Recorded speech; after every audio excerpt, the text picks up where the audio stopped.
새벽 3시에 눈을 떠보신 적이 있으십니까?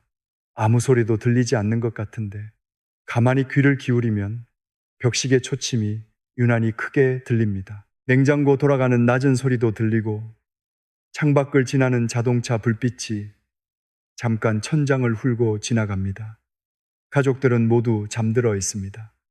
그런데 나만 깨어 있습니다. 왜 하필 이 시간에 눈이 떠졌을까요? 어떤 분은 걱정 때문에 깨어나셨을 것입니다. 병원 검사 결과가 마음에 걸려 잠이 깨기도 하고 자녀의 앞날이 염려되어 한숨을 쉬다가 눈을 뜨기도 합니다. 밀린 생활비와 갚아야 할 빚이 떠올라 이불을 걷어차고 일어나신 분도 계실 것입니다. 그런데 성도 여러분, 그 순간을 실패한 잠이라고만 여기지 마십시오. 새벽 3시 자체에 신비한 능력이 있는 것은 아닙니다. 하나님께서 특정한 시간에만 우리 기도를 들으시는 것도 아닙니다. 중요한 것은 시간이 아니라 마음입니다. 낮에는 사람들의 목소리와 해야 할 일에 가려졌던 마음이 새벽에는 숨김없이 드러납니다.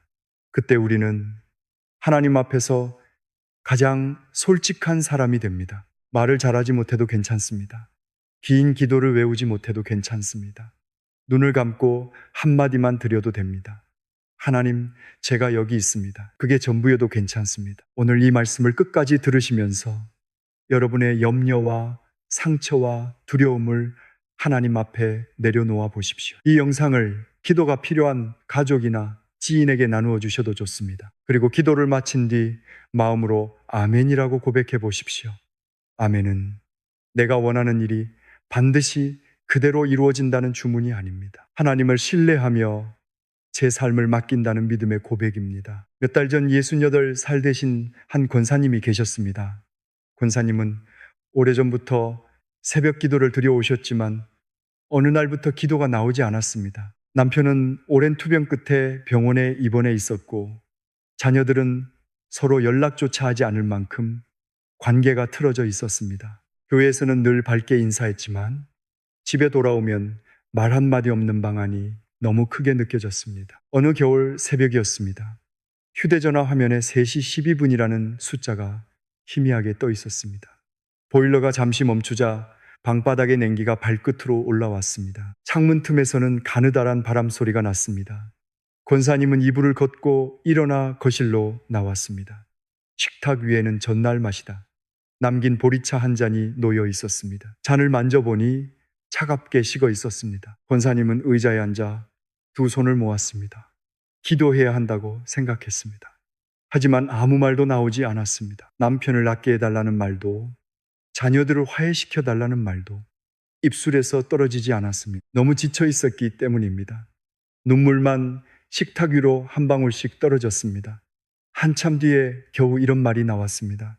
하나님, 저를 붙들어 주세요. 그게 전부였습니다. 상황은 그대로였습니다. 병원에서 연락이 온 것도 아니고 자녀에게 전화가 온 것도 아니었습니다. 그런데 그 순간 권사님의 마음에 이상할 만큼 고요한 평안이 찾아왔습니다. 문제가 사라진 평안이 아니었습니다. 문제 속에 혼자 있지 않다는 평안이었습니다.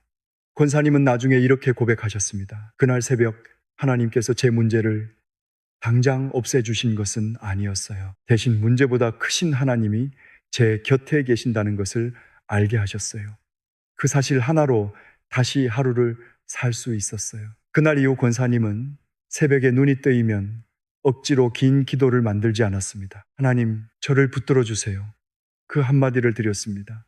어떤 날은 울었고 어떤 날은 말없이 앉아 있었습니다. 그런데 그 시간이 쌓이면서 마음이 달라지기 시작했습니다. 남편에게 짜증을 내는 일이 줄어들었고 먼저 자녀들에게 전화를 걸 용기도 생겼습니다. 병원 복도를 걸을 때마다 가슴을 짓누르던 두려움도 조금씩 옅어졌습니다. 기도는 언제나 환경부터 바꾸는 것이 아닙니다. 때로 하나님께서는 환경을 견딜 수 있도록 먼저 우리 마음을 붙들어 주십니다. 또 한 분의 이야기가 있습니다. 61살 되신 한 집사님은 7달 동안 일자리를 구하고 있었습니다. 이력서를 보낸 곳만 수십 군데였지만 답장은 오지 않았습니다. 처음에는 괜찮다고 말했습니다. 곧 연락이 오겠지 생각했습니다. 하지만 시간이 길어질수록 자신감이 무너졌습니다.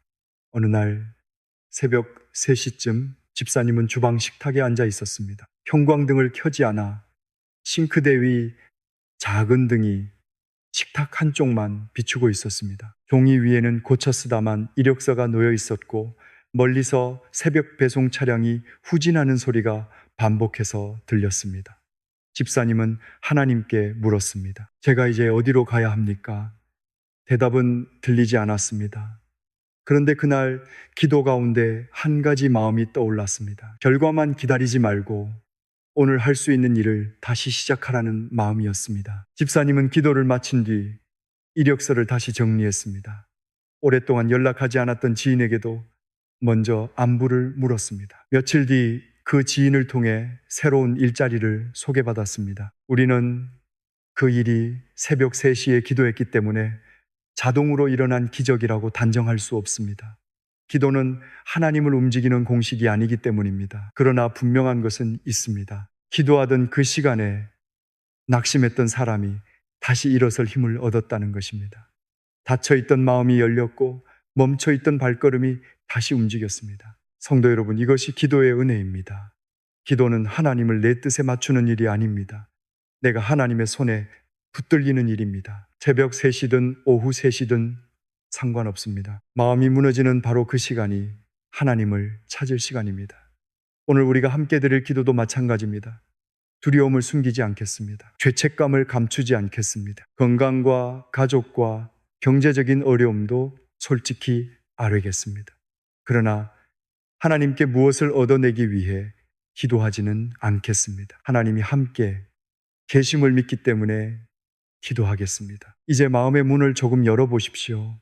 아직 긴 말은 하지 않으셔도 됩니다. 그저 이렇게 고백해 보십시오. 하나님, 제가 여기 있습니다. 성도 여러분, 이제 하나님 앞에 우리의 짐을 내려놓아 보겠습니다. 시편 55편 22절은 이렇게 말씀합니다. 네 짐을 여호와께 맡기라. 그가 너를 붙드시고 의인의 요동함을 영원히 허락하지 아니하시리로다. 말씀은 짐이 없는 사람만 하나님께 나오라고 하지 않습니다. 오히려 짐을 지고 있는 사람에게 오라고 하십니다. 두려움을 안고 오십시오. 해결되지 않은 문제도 가져오십시오. 누구에게도 말하지 못한 부끄러움까지 그대로 들고 나오십시오. 하나님은 이미 알고 계십니다. 우리가 설명을 잘해야 비로소 사정을 이해하시는 분이 아닙니다. 우리가 입을 열기도 전에 무엇 때문에 잠을 이루지 못하는지 아십니다. 그럼에도 기도하라고 하십니다. 기도는 하나님께 새로운 정보를 드리는 일이 아니기 때문입니다. 내가 혼자 붙잡고 있던 짐을 하나님의 손에 옮겨드리는 일입니다. 그런데 우리는 맡겼다고 말하면서도 다시 짐을 끌어안습니다. 기도를 마치자마자 똑같은 걱정을 되씹습니다. 자녀의 문제를 맡겼다고 해놓고 몇 분 뒤에는 최악의 장면을 마음속으로 그립니다. 건강을 맡겼다고 해놓고 작은 통증 하나에도 밤새 인터넷을 뒤집니다. 그럴 수 있습니다. 믿음이 없어서만 그런 것이 아닙니다. 우리가 연약하기 때문입니다. 맡겼다가 다시 붙드는 자신을 발견해도 낙심하지 마십시오. 다시 내려놓으면 됩니다. 10번 붙들었다면 11번 맡기면 됩니다. 기도는 한 번의 결심이 아니라 반복되는 신뢰입니다. 69살 되신 한 권사님이 계셨습니다. 권사님에게는 오랫동안 마음에 품고 있던 사람이 있었습니다. 가까운 가족이었습니다. 몇 년 전 재산 문제로 심한 말을 주고받은 뒤부터 명절에도 얼굴을 보지 않았습니다. 겉으로는 괜찮은 척했습니다. 교회에서 용서에 관한 말씀을 들으면 고개도 끄덕였습니다. 하지만 그 사람의 이름만 들으면 가슴이 단단해졌습니다. 어느 봄 새벽 권사님은 잠에서 깨어났습니다. 방 안은 어두웠고 창문 밖 가로등 불빛이 커튼 사이로 길게 들어와 있었습니다. 벽시계 초침이 또각또각 울렸습니다. 옆방에서는 남편의 낮은 기침 소리가 간간히 들렸습니다. 권사님은 무릎을 꿇었습니다. 처음에는 자녀들을 위해 기도했습니다. 건강을 위해서도 기도했습니다. 그런데 기도를 이어갈수록 자꾸만 그 사람의 얼굴이 떠올랐습니다. 권사님은 애써 다른 기도 제목으로 넘어가려 했습니다. 그래도 사라지지 않았습니다. 마침내 하나님께 이렇게 말했습니다. 하나님, 저는 아직 용서하지 못했습니다. 그 말을 입 밖으로 내는 순간 눈물이 쏟아졌습니다.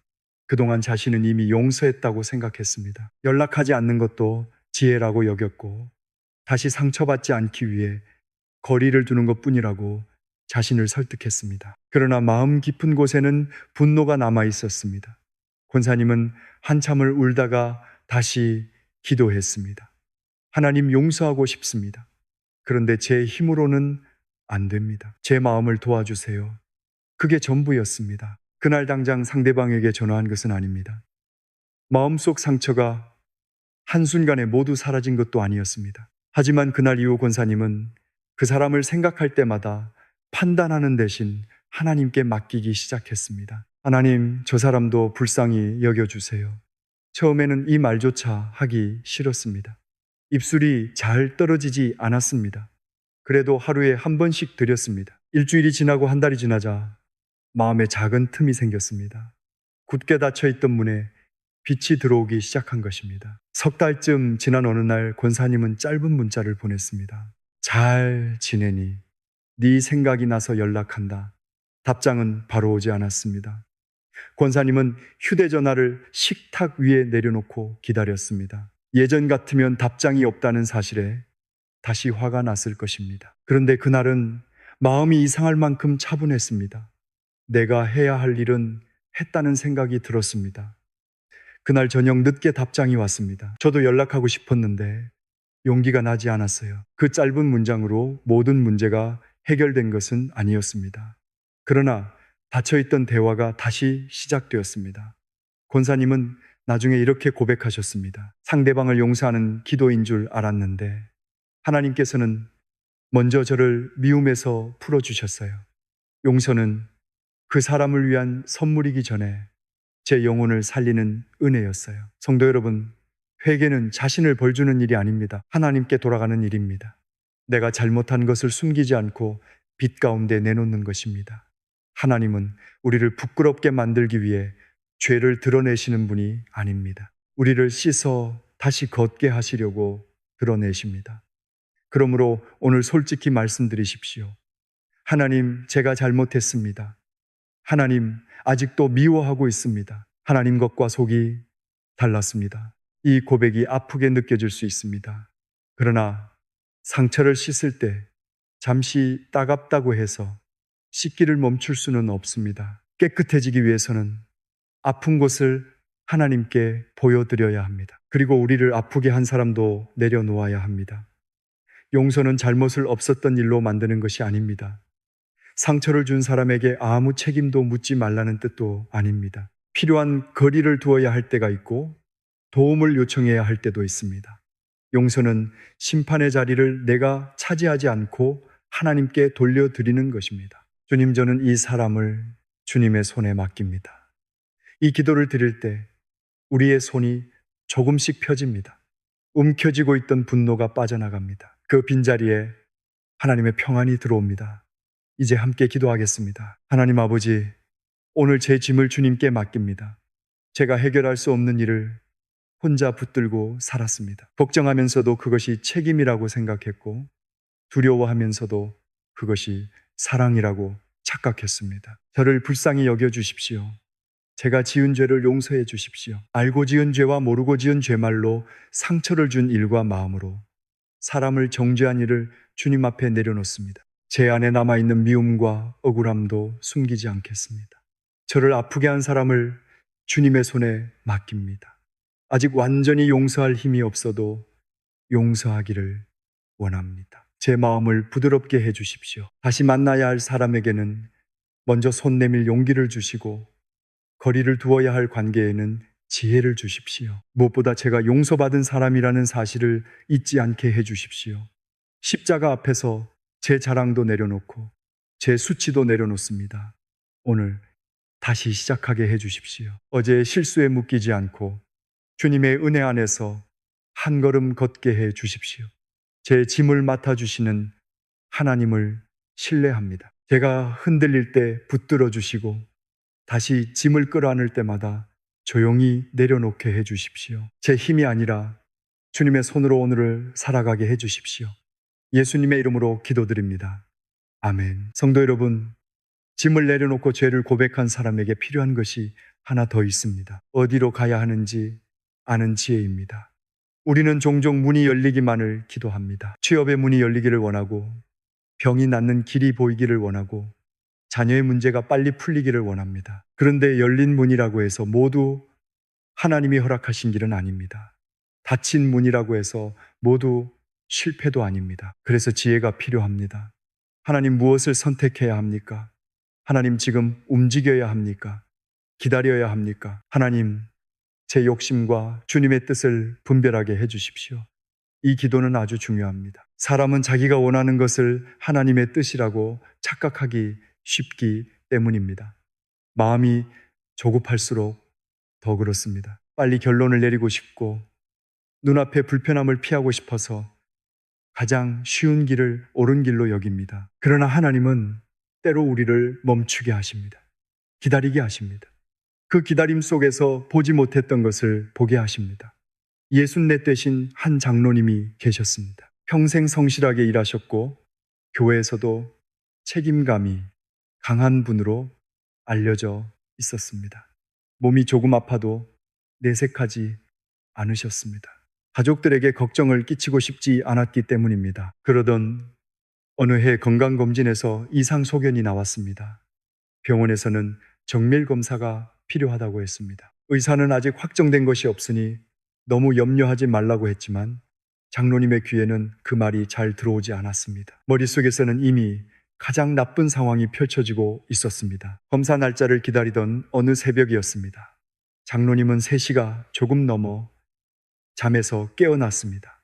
목이 말라 주방으로 나왔습니다. 불을 켜지 않은 채 냉장고 문을 열자 푸른 빛이 어두운 바닥 위로 길게 번졌습니다.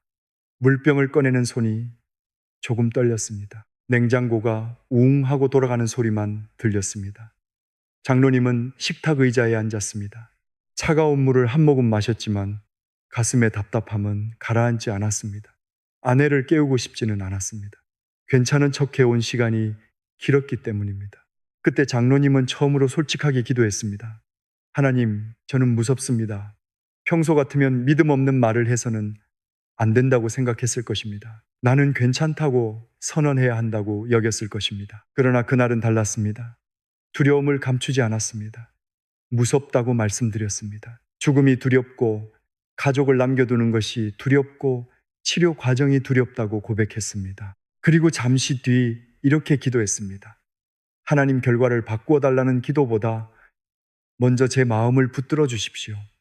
무엇을 해야 할지 가르쳐 주십시오. 그 순간 병이 사라진 것은 아닙니다. 검사 결과를 미리 알게 된 것도 아니었습니다.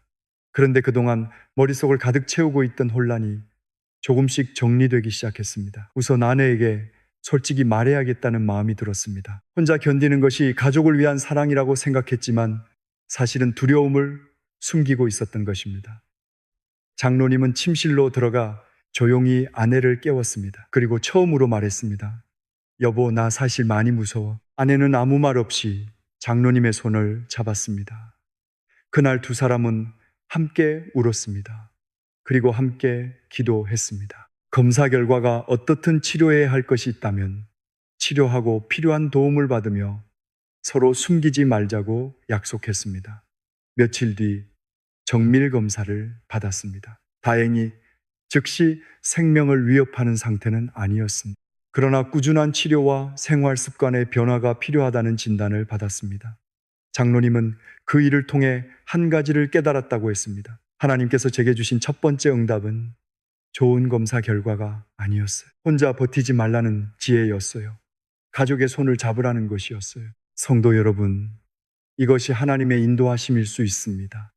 우리는 극적인 표적을 기다리지만 하나님은 때로 아주 실제적인 길을 보여주십니다. 병원에 가야 할 때 병원에 가게 하십니다. 상담이 필요할 때 도움을 요청할 용기를 주십니다.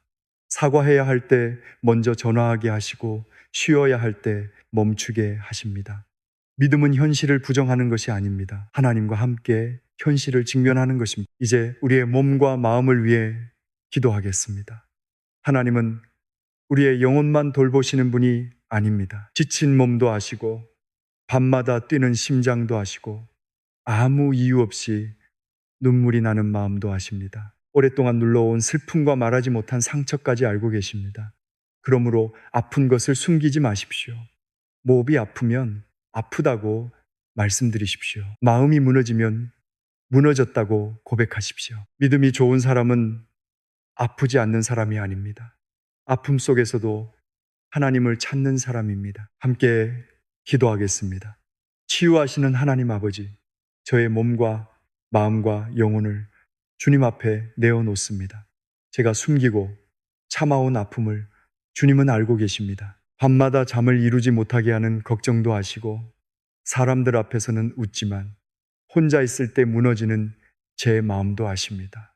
저를 불쌍히 여겨주십시오. 제 몸의 아픈 곳을 만져주시고 필요한 치료를 받을 수 있도록 지혜를 주십시오. 좋은 의료진을 만나게 하시고 검사와 치료의 과정에서 두려움에 삼켜지지 않도록 붙들어 주십시오. 치료가 길어져 지칠 때 인내를 주십시오. 결과가 제가 원하는 대로 나오지 않더라도 하나님이 저를 버리지 않으셨다는 사실을 잊지 않게 해 주십시오. 회복을 간구하되 제 뜻만 고집하지 않게 하시고 하루에 필요한 힘을 날마다 공급해 주십시오. 제 마음도 고쳐 주십시오.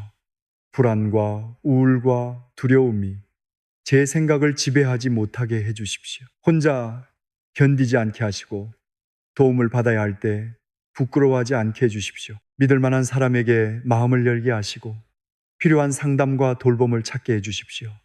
성령님, 세상의 소음 속에서 주님의 음성을 분별하게 해 주십시오. 성급한 결정을 내리지 않게 하시고 욕심을 주님의 뜻으로 포장하지 않게 해 주십시오. 열려있는 문 앞에서도 묻게 하시고 닫힌 문 앞에서도 낙심하지 않게 해 주십시오. 오늘 제가 해야 할 한 가지를 보여주십시오. 전화해야 할 사람이 있다면 전화하게 하시고 사과해야 한다면 미루지 않게 하십시오. 병원에 가야 한다면 가게 하시고 쉬어야 한다면 멈출 수 있는 용기를 주십시오. 제 생각을 밝히시고 판단을 바르게 하십시오. 보이는 것 너머를 보게 하시며 두려움이 아니라 믿음으로 선택하게 해 주십시오. 그러나 믿음이라는 이름으로 무모해지지 않게 하시고 지혜와 책임을 함께 붙들게 해 주십시오. 저의 연약함을 주님의 손에 맡깁니다. 상처가 아물기까지 함께 걸어주시고 흉터가 남더라도 그 흉터가 주님의 은혜를 기억하는 표지가 되게 해 주십시오. 오늘도 저를 고치시고 이끄시는 하나님을 신뢰합니다. 예수님의 이름으로 기도드립니다. 아멘. 성도 여러분, 하나님께서는 우리 한 사람만 돌보시는 분이 아닙니다. 우리가 마음에 품고 사는 가족도 아십니다. 겉으로는 아무렇지 않은 척하지만 자녀 때문에 잠 못 이루는 부모가 계십니다. 배우자와 한 집에 살면서도 마음은 멀어진 분이 계십니다. 형제자매와 오랜 세월 말 한마디 섞지 못하고 사는 분도 계실 것입니다. 가족의 아픔은 참 깊습니다. 남에게 받은 상처는 거리를 두면 잠시 잊을 수 있습니다. 그러나 가족에게 받은 상처는 오래 남습니다. 함께한 시간이 길기 때문입니다. 기대가 컸기 때문입니다. 사랑했던 만큼 서운함도 깊어집니다. 그래서 가족을 위한 기도는 때로 눈물로 시작됩니다. 72살 되신 한 권사님이 계셨습니다. 권사님에게는 오랫동안 연락이 끊긴 아들이 있었습니다. 작은 오해로 시작된 일이었습니다. 그러나 말이 거칠어졌고 서로 자존심을 세우면서 관계가 멀어졌습니다. 처음 몇 달은 곧 풀리겠지 생각했습니다. 한 해가 지나고 두 해가 지났습니다. 명절이 와도 아들은 오지 않았습니다. 손주의 사진은 며느리의 공개된 사진을 통해서만 가끔 볼 수 있었습니다. 권사님은 교회에서는 웃었지만 집에 돌아오면 아들의 어릴 적 사진을 오래 바라보곤 했습니다. 비가 많이 내리던 어느 새벽이었습니다. 창문에 빗방울 부딪히는 소리가 끊이지 않았습니다. 거실 한쪽에는 작은 전등만 켜져 있었고 식탁 위에는 오래된 휴대전화가 놓여 있었습니다. 권사님은 몇 번이나 아들의 번호를 눌렀다가 지웠습니다. 전화를 걸 용기가 나지 않았습니다. 아들이 받지 않을까봐 두려웠습니다. 혹시 받더라도 차가운 말을 들을까봐 무서웠습니다. 그런데 그날 새벽 권사님은 휴대전화 위에 손을 얹고 기도했습니다. 하나님, 제 아들을 지켜주세요. 그 말이 나오자 눈물이 흘렀습니다. 권사님은 사실 오랫동안 이렇게 기도해 왔습니다. 하나님, 저 아이가 잘못을 깨닫게 해주세요. 하나님, 먼저 사과하게 해주세요. 그런데 그날은 달랐습니다. 누가 옳고 누가 그른지를 따지기보다 그저 아들이 안전하기를 기도했습니다. 몸이 아프지 않기를, 낙심하지 않기를, 어디에 있든 하나님께서 붙들어 주시기를 간구했습니다. 기도가 길어질수록 권사님의 마음도 부드러워졌습니다. 내가 어머니라는 이유로 상처를 준 적은 없었을까? 사랑이라는 이름으로 아들의 선택을 지나치게 붙들지는 않았을까? 그런 생각이 들었습니다. 권사님은 그날 짧은 문자를 보냈습니다. 잘 지내니? 엄마가 내 생각이 났다. 답장은 안 해도 괜찮다. 건강하게 지내라. 메시지를 보내고 나서 손이 떨렸습니다. 읽은 표시가 나타났지만 답장은 오지 않았습니다. 권사님은 휴대전화를 뒤집어 놓았습니다. 그리고 다시 기도했습니다. 하나님, 제 조급함도 맡깁니다. 사흘이 지났습니다. 늦은 저녁 휴대전화가 울렸습니다. 아들이었습니다. 권사님은 화면에 뜬 이름을 보고도 한동안 전화를 받지 못했습니다. 가슴이 너무 세게 뛰었기 때문입니다. 겨우 전화를 받았을 때 아들이 먼저 말했습니다. 엄마 잘 지내셨어요? 그 한마디에 권사님은 아무 대답도 하지 못하고 울었습니다. 아들도 잠시 말이 없었습니다. 모든 문제가 그날 다 풀린 것은 아니었습니다. 서로의 서운함을 이야기하는 데에는 시간이 더 필요했습니다. 그러나 끊어졌던 길이 다시 열렸습니다.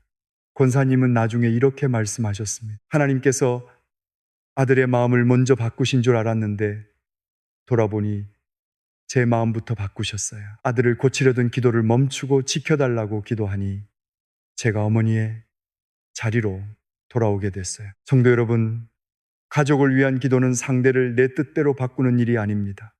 하나님 앞에서 내가 먼저 사랑의 자리를 되찾는 일입니다. 물론 모든 관계가 다시 가까워지는 것은 아닙니다. 폭력이나 심각한 상처가 있는 관계라면 안전한 거리를 두어야 합니다.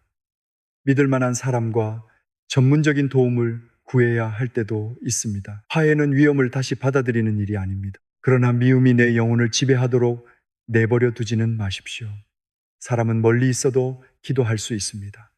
연락할 수 없는 상황이어도 하나님께 맡길 수 있습니다. 하나님, 그 사람을 지켜주십시오. 하나님, 저도 지켜주십시오.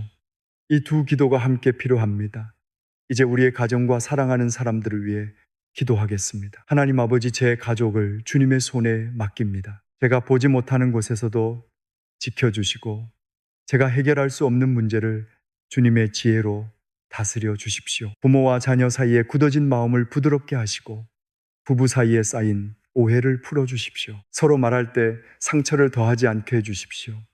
이기기 위해 말하지 않고 이해하기 위해 듣게 하십시오. 오래된 일을 반복해서 꺼내 상대를 묶어두지 않게 하시고 사과해야 할 사람에게는 먼저 낮아질 용기를 주십시오. 제 가정에 평안을 주십시오. 문제가 전혀 없는 집이 아니라 문제가 생겨도 서로를 버리지 않는 집이 되게 하십시오. 큰 소리보다 기도가 먼저 나오게 하시고 판단보다 긍휼이 앞서게 해주십시오. 마음이 아픈 가족을 돌보아 주십시오. 우울함과 불안으로 힘들어하는 이에게 필요한 도움을 보내주시고 혼자라고 느끼지 않게 하십시오. 병든 가족에게 치료의 길을 열어주시며 돌보는 사람에게도 지치지 않을 힘과 쉼을 허락해 주십시오. 주님, 우리의 집을 지켜주십시오. 시편 91편의 말씀처럼 주님을 피난처로 삼게 하시고 두려움이 문을 두드릴 때 믿음으로 주님을 바라보게 하십시오. 밤의 공포와 낮의 염려 속에서도 하나님이 함께 계심을 기억하게 해 주십시오. 필요한 곳에 주님의 천사들을 보내어 보호해 주십시오. 길을 오갈 때 지켜주시고 사고와 위험에서 건져 주십시오. 분별하지 못한 선택으로 해를 입지 않게 하시며 악한 유혹과 파괴적인 관계에서 벗어나게 해 주십시오. 이사야 54장 17절의 말씀을 붙듭니다. 너를 치려고 제조된 모든 연장이 쓸모가 없을 것이라. 이 약속을 미신처럼 붙들지 않게 하시고 어떤 공격과 어려움 속에서도 마지막 권세가 하나님께 있음을 믿게 해 주십시오. 고난이 전혀 없을 것이라 착각하지 않게 하시며 고난 속에서도 우리를 버리지 않으시는 주님을 신뢰하게 하십시오. 제 생각도 지켜주십시오. 아직 일어나지 않은 일을 미리 두려워하지 않게 하시고 나쁜 상상에 붙들리지 않게 하십시오. 모든 지각에 뛰어난 주님의 평강이 제 마음과 생각을 지켜주십시오. 오늘 제 가족을 축복합니다. 멀리 있는 자녀도 곁에 있는 배우자도 마음이 다친 형제도 주님의 손에 맡깁니다. 제가 붙들 수 없는 사람을 주님께서 붙들어 주십시오. 그리고 저를 사랑의 통로로 사용해 주십시오. 제 말 한마디가 상처가 아니라 위로가 되게 하시고 제 표정과 행동을 통해 주님의 온유함이 드러나게 해 주십시오. 우리 가정의 주인이 하나님이심을 고백합니다. 예수님의 이름으로 기도드립니다. 아멘. 성도 여러분, 믿음으로 살아도 시련은 찾아옵니다.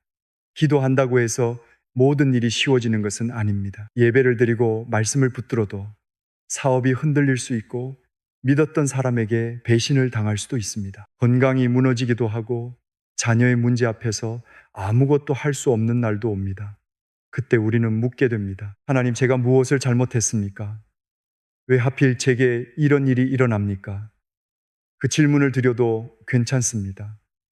하나님은 우리의 솔직한 물음을 두려워하지 않으십니다. 다만 질문 속에 오래 머물러 절망에 뿌리 내리지 않도록 조심해야 합니다.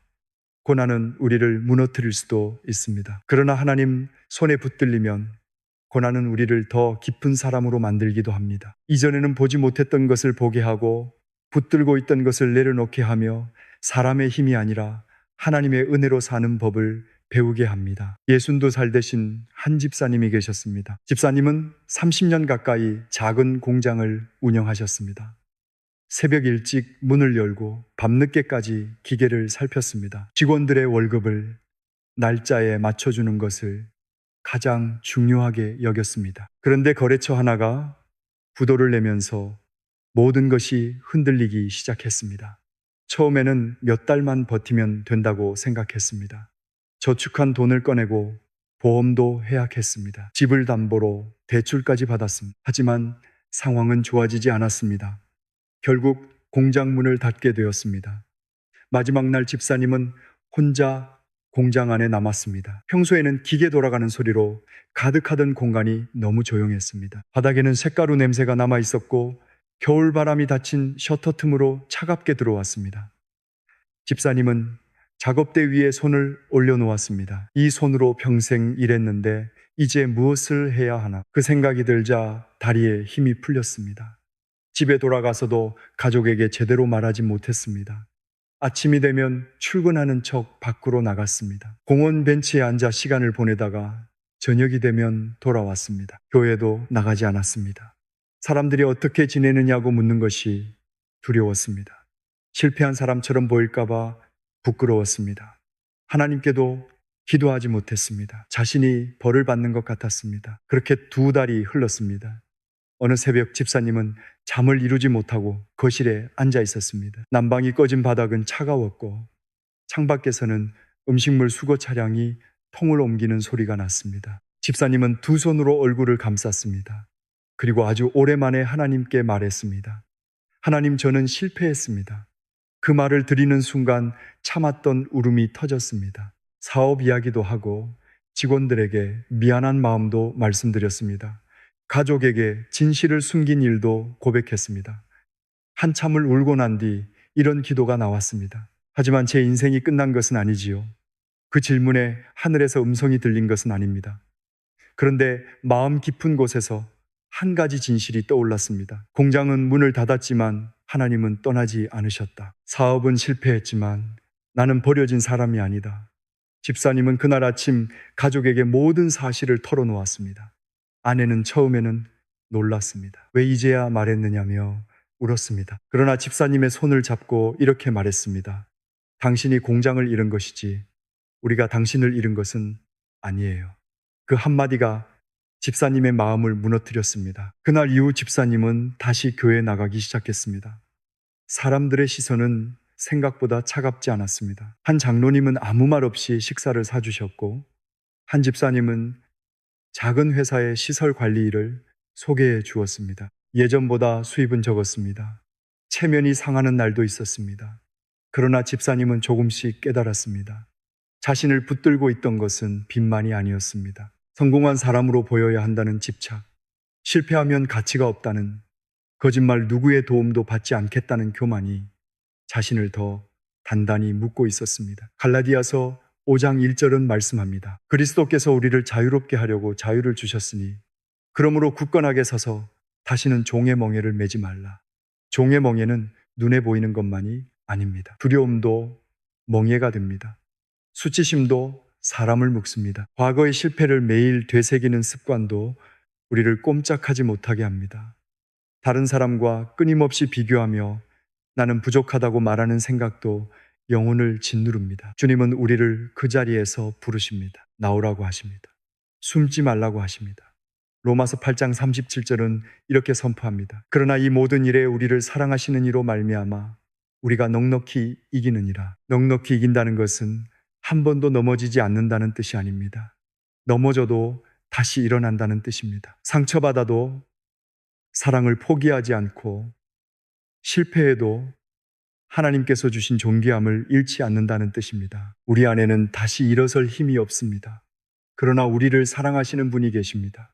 그 사랑 때문에 다시 일어납니다. 이제 우리를 묶고 있는 것들을 하나님 앞에 내려놓겠습니다. 하나님 아버지, 저를 붙들고 있는 두려움을 주님께 드립니다. 실패할까봐 시작하지 못했던 일, 사람들에게 거절당할까봐 마음을 닫았던 순간, 과거의 상처 때문에 오늘까지 의심하며 살아온 제 모습을 불쌍히 여겨주십시오. 저를 거짓말에서 자유롭게 해주십시오. 나는 아무 가치가 없다는 생각, 이제는 너무 늦었다는 생각, 한번 실패했으니 또 실패할 것이라는 생각을 진리의 빛으로 몰아내 주십시오.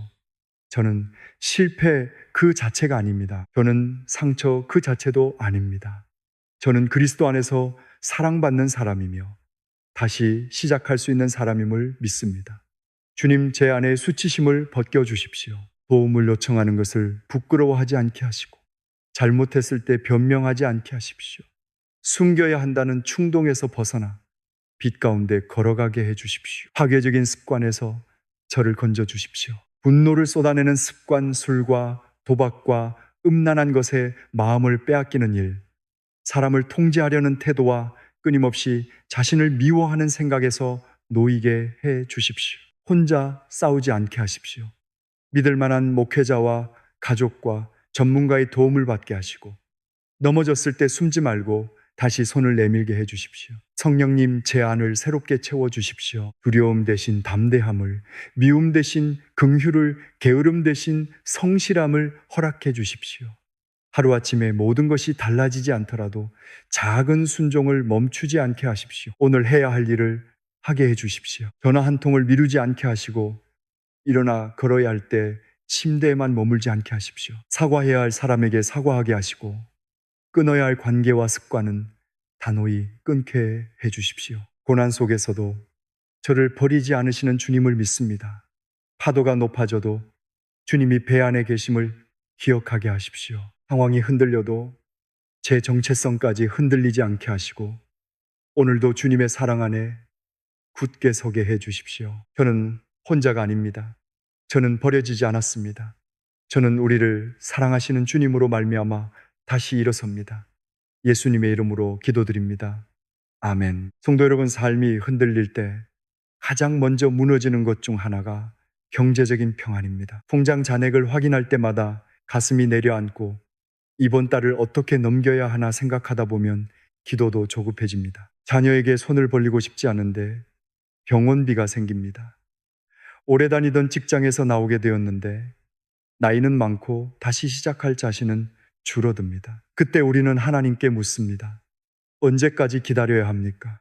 왜 제게는 길이 보이지 않습니까? 기도했는데도 문이 열리지 않을 때 사람의 마음은 쉽게 낙심합니다. 그러나 응답이 늦어 보인다고 해서 하나님께서 일하지 않으시는 것은 아닙니다. 보이지 않는 곳에서 사람을 준비시키시고 우리의 생각을 바꾸시며 때로는 잘못된 길을 막아주십니다. 기다림은 아무것도 하지 않는 시간이 아닙니다. 하나님 앞에서 마음을 다듬고 오늘 할 수 있는 일을 성실하게 하는 시간입니다. 예순한 살 되신 한 집사님이 계셨습니다. 집사님은 오랫동안 한 회사에서 일하다가 갑작스럽게 구조조정 대상이 되었습니다.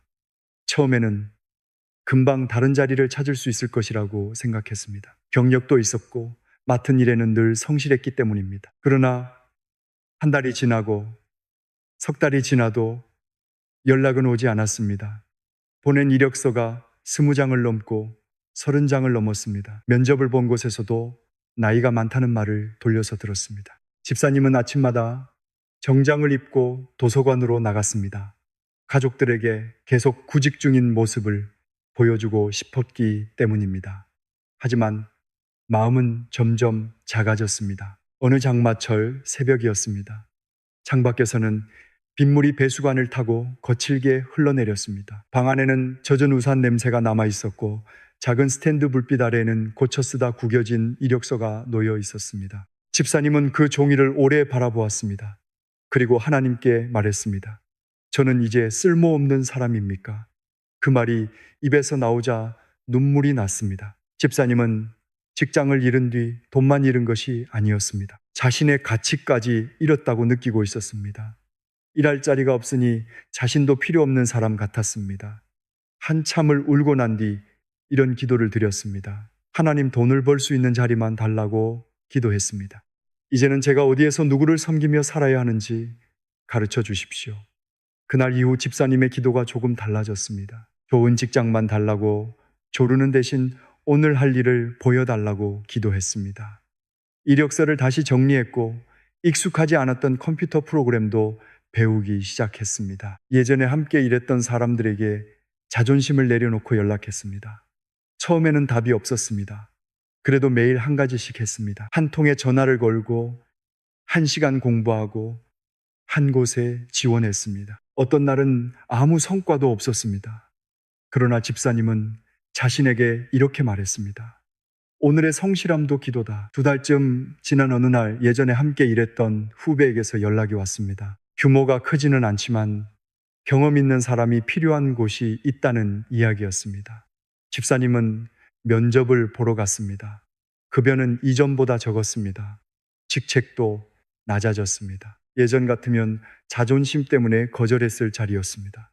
그러나 기도하며 살펴보니 자신이 가진 경험을 나누고 새롭게 배울 수 있는 곳이라는 마음이 들었습니다. 집사님은 그 일을 시작했습니다. 모든 형편이 한 번에 좋아진 것은 아니었습니다. 생활비를 줄여야 했고 갚아야 할 빚도 남아 있었습니다. 그런데 집사님 얼굴에는 이전에 없던 평안이 생겼습니다. 나중에 이렇게 고백하셨습니다. 하나님께서는 제가 원하던 자리를 그대로 주시지 않았어요. 대신 제가 다시 살아갈 길을 보여주셨어요. 수입은 줄었지만 감사는 더 커졌습니다. 성도 여러분, 하나님의 복은 언제나 많은 돈으로만 나타나지 않습니다. 필요한 것을 공급받는 것도 복입니다. 경직하게 일할 수 있는 자리, 가족과 식탁에 둘러앉을 수 있는 시간, 욕심에 끌려가지 않는 마음도 큰 복입니다. 우리는 풍요를 구할 수 있습니다. 그러나 풍요가 하나님을 대신하게 해서는 안 됩니다. 돈이 많아야만 보호받는다고 생각하지 마십시오. 재산이 늘어야만 하나님께서 나를 사랑하신다고 판단하지도 마십시오. 하나님은 필요한 것을 아십니다. 때로 넉넉히 채워주십니다. 때로 절약과 인내를 배우게 하십니다. 어떤 때에는 우리가 붙잡고 있던 욕심을 내려놓게 하십니다. 그 모든 과정에서도 하나님은 함께 계십니다. 이사야 40장 31절은 말씀합니다. 오직 여호와를 앙망하는 자는 새 힘을 얻으리니 독수리가 날개치며 올라감 같을 것이요 다른 박질하여도 곤비하지 아니하겠고 걸어가도 피곤하지 아니하리로다. 새 힘은 아무것도 하지 않아도 모든 문제가 해결되는 능력이 아닙니다. 오늘 다시 일어나는 힘입니다. 거절당했어도 한 번 더 문을 두드리는 힘입니다. 실패를 인정하고 배우는 힘이며 작은 일이라도 정직하게 감당하는 힘입니다. 이제 우리의 일과 재정과 앞날을 위해 기도하겠습니다. 하나님 아버지, 제 필요를 아시는 주님께 나아갑니다. 생활비와 병원비와 갚아야 할 빚을 주님 앞에 내려놓습니다. 숫자를 볼 때마다 두려움에 사로잡히지 않게 하시고 현실을 외면하지도 않게 해주십시오. 제게 필요한 지혜를 주십시오. 줄여야 할 지출을 분별하게 하시고 정리해야 할 빚을 외면하지 않게 하십시오. 감당할 수 없는 유혹적인 제안에 흔들리지 않게 하시며 정직하지 않은 방법으로 문제를 해결하려 하지 않게 해주십시오. 일할 자리를 찾는 이에게 길을 열어주십시오. 그러나 제가 원하는 조건만 고집하지 않게 하시고 주님께서 허락하신 기회를 겸손히 살피게 하십시오. 배워야 할 것이 있다면 배우게 하시고 도움을 요청해야 한다면 자존심을 내려놓게 해 주십시오. 제 손의 수고를 복되게 하십시오. 큰 일만 귀하게 여기지 않고 작은 책임에도 충성하게 하십시오. 사람에게 보이기 위해 일하지 않고 주님 앞에서 정직하게 일하게 해 주십시오. 사업을 하는 이에게 지혜를 주십시오. 무리한 확장과 탐욕에서 지켜주시고 직원과 거래처를 정직하게 대하게 하십시오. 손해를 피하려다 양심을 버리지 않게 하시며 어려울수록 더 투명하게 결정하게 해 주십시오.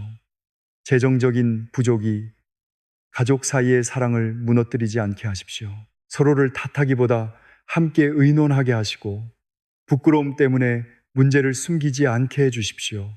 필요한 도움과 상담을 받을 수 있는 길도 열어 주십시오. 주님 지연되는 응답 속에서도 성실하게 하십시오. 아무 변화가 없는 것 같은 날에도 오늘의 한 걸음을 걷게 하시고 조급함 때문에 잘못된 문으로 들어가지 않게 해 주십시오. 저를 부요하게 하시되 먼저 마음을 부요하게 해 주십시오. 가진 것으로 감사하게 하시고 더 받게 될 때 나누게 하십시오.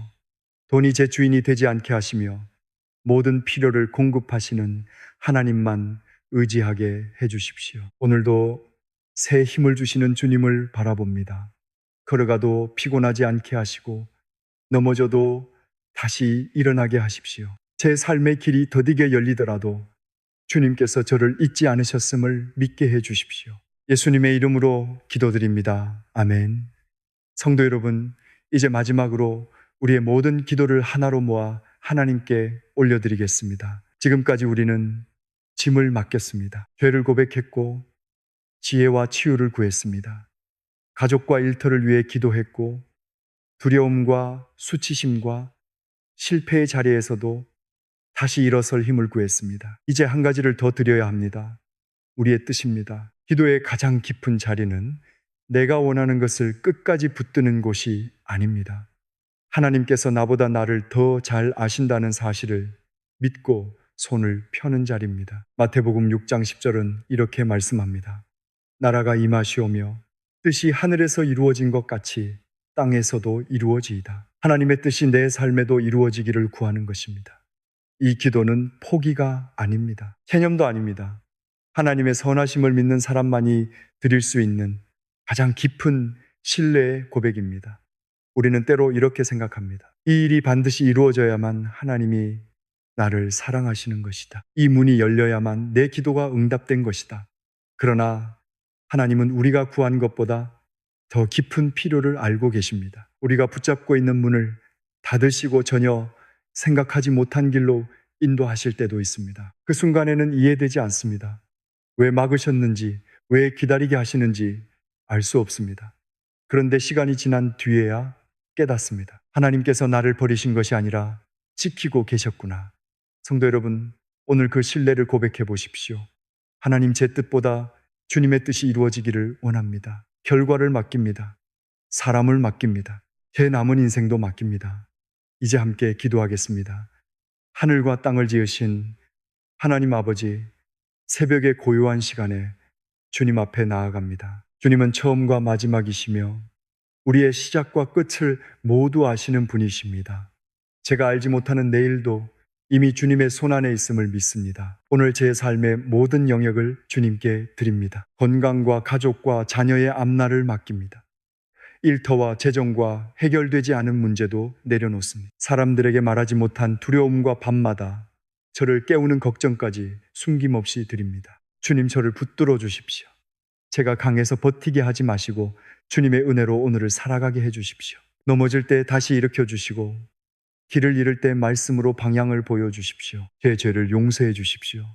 교만했던 마음과 사람을 판단했던 말, 사랑해야 할 사람을 외면한 일과 두려움 때문에 진실하지 못했던 순간을 씻어 주십시오. 저를 아프게 한 사람도 주님의 손에 맡깁니다. 미움이 제 마음의 주인이 되지 못하게 해 주십시오. 용서할 힘을 주시고 필요한 때에는 지혜롭게 거리를 두게 하시며 화해해야 할 사람에게는 먼저 손 내밀 용기를 주십시오. 제 몸과 마음을 돌보아 주십시오. 병든 곳을 만져주시고 필요한 치료와 도움의 길을 열어주십시오. 불안과 우울과 외로움 속에 있는 이에게 믿을 만한 사람을 보내주시고 혼자 모든 것을 견디지 않게 해주십시오. 치료가 더딜 때에도 함께 해주십시오. 회복이 제가 바라는 모습과 다르더라도 하나님께서 저를 놓지 않으셨음을 믿게 해주십시오. 제 가족을 지켜주십시오. 멀리 있는 자녀와 곁에 있는 배우자, 병든 부모와 마음이 다친 형제를 주님의 손에 맡깁니다. 말이 상처가 되지 않게 하시고 서로의 아픔을 들을 수 있는 마음을 주십시오. 우리의 집을 평안으로 덮어주십시오. 길을 오갈 때 지켜주시고 위험한 선택과 악한 유혹에서 건져주십시오. 밤에 두려움과 낮에 염려가 몰려올 때 주님이 우리의 피난처이심을 기억하게 하십시오. 일할 기회를 구하는 이에게 문을 열어주십시오. 오늘 해야 할 일을 성실하게 하시고 정직하지 않은 방법을 거절할 힘을 주십시오. 빚과 부족함 때문에 낙심한 가정에 지혜를 주시며 필요한 도움을 부끄러워하지 않고 구하게 하십시오. 풍요를 주실 때 나누게 하시고 부족할 때 서로를 원망하지 않게 하십시오. 돈이 제 주인이 되지 않게 하시며 주님이 공급자이심을 믿고 정직하게 살아가게 해 주십시오. 주님, 저를 모든 속박에서 자유롭게 해 주십시오. 과거의 실패와 수치심, 비교와 열등감, 파괴적인 습관과 반복되는 거짓말에서 벗어나게 하십시오. 저는 버려진 사람이 아니라 주님께 사랑받는 사람임을 믿습니다. 넘어져도 다시 일어나게 하십시오. 오늘 한 걸음을 걷게 하시고 내일 필요한 힘은 내일 주실 것을 신뢰하게 해 주십시오. 하나님, 이제 제 뜻을 내려놓습니다. 제가 원하는 결과를 솔직히 말씀드리되 그것만을 고집하지 않게 해 주십시오. 문이 열리면 감사로 들어가게 하시고 문이 닫히면 원망하기 전에 주님의 뜻을 묻게 하십시오. 나라가 임하시오며 뜻이 하늘에서 이루어진 것 같이 제 삶에도 이루어지게 해 주십시오. 제가 이해하지 못해도 주님은 선하십니다. 응답이 더딘 것처럼 보여도 주님은 일하고 계십니다. 아무것도 변하지 않은 것 같은 밤에도 주님은 제 곁에 계십니다. 그것으로 충분합니다. 제 형편이 아니라 주님으로 만족하게 해 주십시오. 가진 것이 적어도 감사하게 하시고 사람이 곁을 떠나도 주님이 함께 계심을 믿게 하십시오. 오늘도 제게 필요한 것은 더 많은 증거가 아니라 주님 자신임을 고백합니다. 하나님, 주님이면 충분합니다. 이제 제 마음과 생각과 남은 생애를 모두 맡깁니다. 제 삶을 통해 주님의 사랑과 진실이 드러나게 하시고 제가 받은 위로를 다른 사람에게 흘려보내게 해 주십시오. 예수님의 이름으로 기도드립니다. 아멘. 사랑하는 성도 여러분, 새벽 3시라는 시간이 기적을 보장하는 것은 아닙니다. 7번 기도한다고 원하는 일이 반드시 정해진 날에 이루어지는 것도 아닙니다. 그러나 7이라는 수는 성경에서 완전함과 충만함을 떠올리게 합니다. 앞으로 7날 동안 이 기도를 다시 드려보십시오. 하나님을 움직이기 위해서가 아니라 여러분의 마음이 날마다 하나님께 돌아가기 위해서입니다. 첫째 날에는 짐을 맡기십시오. 둘째 날에는 죄를 고백하십시오. 셋째 날에는 지혜와 치유를 구하고, 넷째 날에는 가족을 축복하십시오. 다섯째 날에는 여러분을 묶고 있는 두려움을 내려놓고, 여섯째 날에는 일과 필요를 맡기십시오. 일곱째 날에는 이렇게 고백해 보십시오. 하나님, 제 뜻보다 주님의 뜻을 신뢰합니다. 기도한 뒤 즉시 환경이 달라지지 않아도 낙심하지 마십시오. 여러분 안에 작은 평안이 생기고 미루었던 전화 한 통을 걸게 되며 다시 일어설 용기가 생긴다면 그것도 귀한 응답입니다. 오늘의 기도를 마음으로 받으셨다면 아멘이라고 고백하십시오. 그리고 기도가 필요한 가족과 이웃에게 이 말씀을 나누어 주십시오. 응답과 변화의 이야기가 있다면 자랑이 아니라 감사의 고백으로 남겨주십시오. 주님의 은혜가 여러분의 가정과 몸과 마음 위에 머물기를 축복합니다. 어두운 새벽에도 혼자가 아님을 기억하십시오. 하나님께서 여러분과 함께 계십니다.